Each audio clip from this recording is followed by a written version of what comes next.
大的盆我都能泡澡了。哦，买大了是吧？ शायू और लोमिंग दोनों साथ बैठे हैं। लड़की जानना चाहती है कि आखिर ये रेस्टोरेंट इससे मिलने क्यों आया था। वो लोमिंग से पूछती है कि इतनी भी क्या इम्पोर्टेंट बात थी जो तुम इस हाल में रेस्टोरेंट आ पहुंचे। वो जवाब देता है कि मैं तुम्हें कांग्रेट्स बोलने आया था, कोई खास काम नहीं था। शायू हैरान होकर पूछती है कि तुम चप्पल पहन के मुझे बस ये बोलने आए थे? यकीन नहीं होता। By the way, thank you mister president. कोई और बात करना चाहते हो तो बताओ, नहीं तो मुझे नींद आ रही है, मैं जाके सो जाती हूँ। जब शायू जाने लगती है तो तभी लोमिंग इससे बोलता है कि तुम मेरी शर्ट आयरन कर दो। वो बोलती है कि मैं यहाँ पे भोजन की केयर करने आई हूँ, ना कि तुम जैसे हट्टे कट्टे इंसान की नौकर बनने। लोमिंग को ना सुनने की आदत नहीं है, शायू को इसका ये काम करना पड़ेगा। जब शायू शर्ट आयरन कर रही होती है तो तभी लोमिंग इससे पूछता है कि क्या तुमने अपनी फर्स्ट डेट एंजॉय की? शायू उल्टा इससे सवाल पूछती है कि मिस्टर प्रेसिडेंट, तुम चप्पल पहन के आए थे, तुम्हें सर्दी नहीं लगी? हाँ, मैं खुश हूँ। अगर तुम ना आते तो मैं और भी ज्यादा खुश होती। अरे नहीं, शायू ने तो गड़बड़ कर दी, इसने इसकी शर्ट जला डाली। फिर क्या, ये लोमिंग को 2-4 बातें सुना के वहाँ से रफू चक्कर होती है। नेक्स्ट सीन में हम शायू को किचन में देखते हैं। बेचारी बर्तन धो रही है, सिर्फ भोजन की वजह से ये यहाँ पे ठहरी हुई है। कितनी अच्छी है ना। अरे ये क्या, शायू की तबीयत तो फिर से खराब होने लगी। इसके पेट में काफी दर्द हो रहा है। थैंकफुली लोमिंग इसके पास मौजूद है। वो इसे उठा के बेड पे लिटा देता है। लड़की आराम कर रही है। डॉक्टर शिनजिन भी इसका चेकअप करने आ गया। इसकी हालत देख वो भड़क जाता है और लोमिंग से बोलता है कि अगर तुम इसे पसंद नहीं करते तो इसकी जान छोड़ दो। मैं इसे यहाँ तुम्हारे हाथों बुली होने नहीं दूंगा। जब ये नींद से उठ जाएगी तो मैं इसे अपने घर ले जाऊंगा, समझे? लोमिंग को इसकी बातें बिल्कुल भी अच्छी नहीं लगती। बोलता है कि ये मेरे बेटे की ट्यूटर है, ये कहीं नहीं जाएगी। बस ये बोलने की देर थी, दोनों हीरो आपस में लड़ पड़ते हैं। खतरनाक माहौल देख लड़की भी नींद से उठ पड़ी। वो इन दोनों को शांत कराती है। डॉक्टर शिनजिन चाहता है कि शायू उसके साथ चले। जब ये बात वो शायू से बोलता है तो वो इसे ना करती है। कहती है कि मैंने भोजन से प्रॉमिस किया है कि मैं कुछ दिन उसके साथ रहूंगी। ये बात सुन के डॉक्टर शिनजिन का दिल जख्मी होता है, पर लोमिंग काफी खुश है।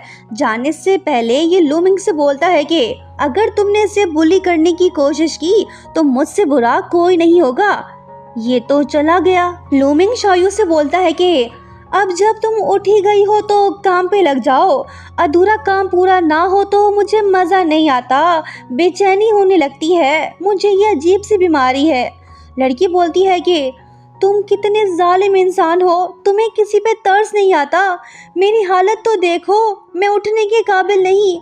लोमिंग कुछ नहीं सुनता और वहाँ से चला आता है। भाई साहब लैपटॉप खोल के बैठा है। ये ब्राउन शुगर वाटर की रेसिपी देख रहा है ताकि शायू के लिए बना सके। सुबह हो गई, बच्चे भी नींद से उठ पड़े।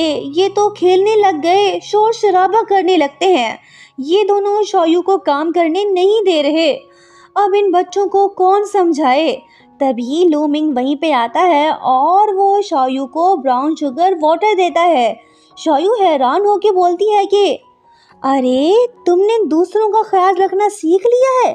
शाबाश मिस्टर प्रेसिडेंट। लोमिंग का ये गुड जेस्चर शायू को काफी पसंद आया। ये मुस्कुरा रही है और लड़का सर झुका के बैठा है।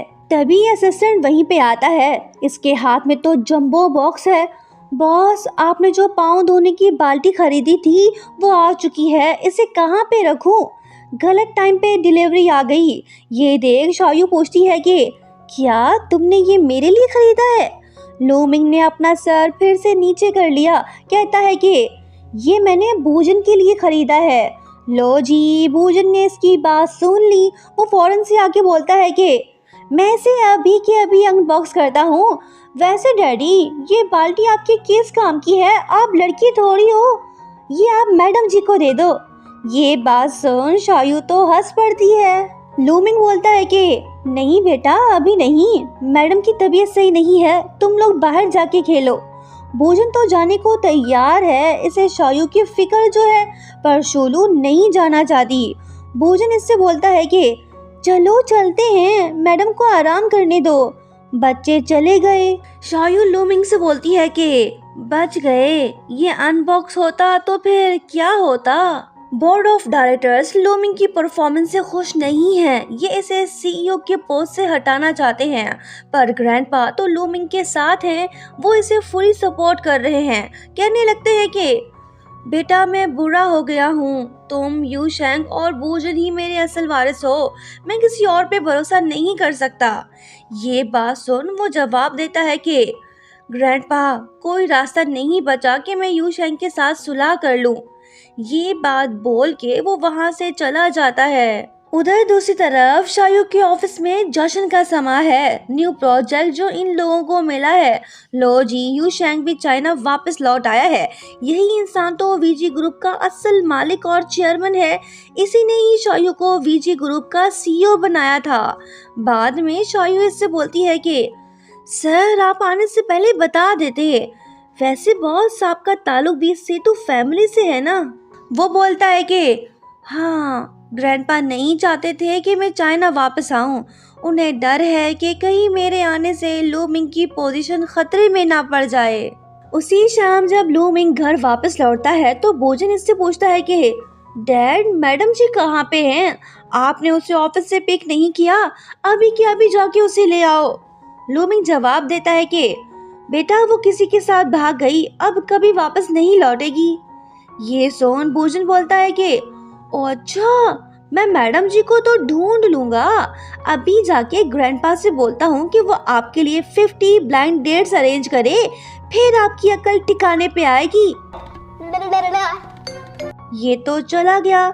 नेक्स्ट पार्ट देखना मत भूलना दोस्तों, लाइक शेयर कमेंट और हाँ सब्सक्राइब करते हुए जाना। Thank you so much for watching, bye bye.